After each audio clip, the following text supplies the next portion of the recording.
Good morning mga kagigil. Pine-prepare ko na po yung ating ulam for lunch mamaya, Papakuluan ko muna yung manok.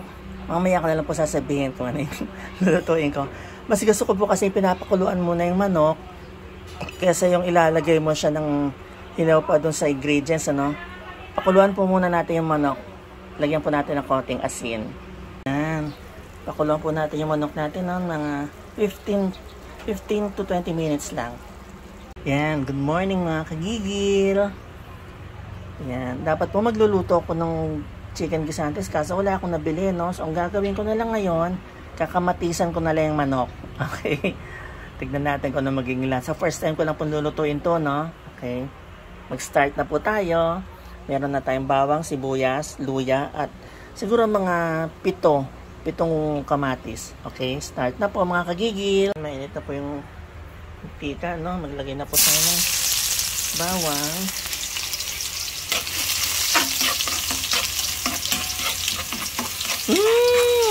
Bango ng bawang. Okay, sibuyas. Sunod na rin natin yung luya,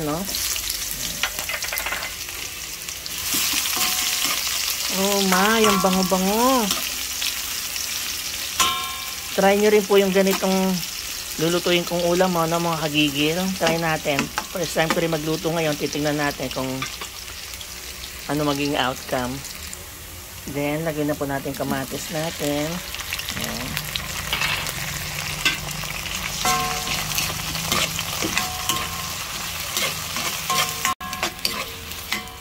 Madali ang luto lang po ito, Then, lagay na po natin yung ating manok kanina.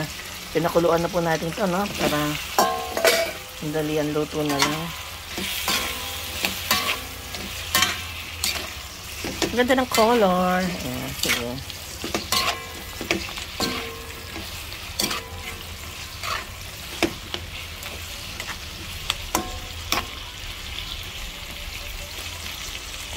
Tapos po, yung chicken stock natin kanina, yun ang isasabaw natin,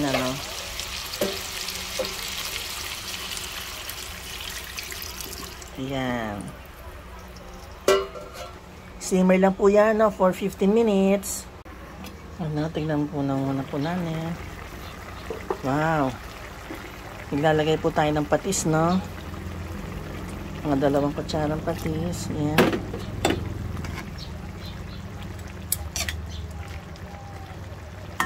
Kailangan po durog yung kamatis para lumasa siya talaga. Kailangan po durog yung kamatis, para lumasa yung ating kinamatisang manok. Okay. Simmer pa po yan. Lalagay po tayo ng paminta, Lalagay din po tayo ng asukal. Pambalanse. Ayan, mix lang po natin.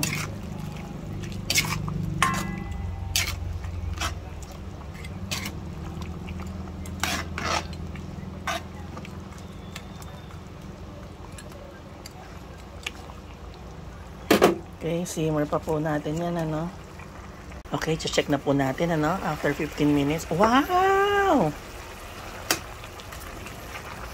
Luto na to, Tikman na natin ang ating, ano tawag dito?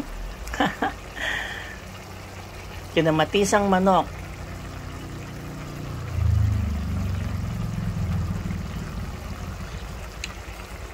Ay, wow, masarap. Kakaiba siya, pero masarap.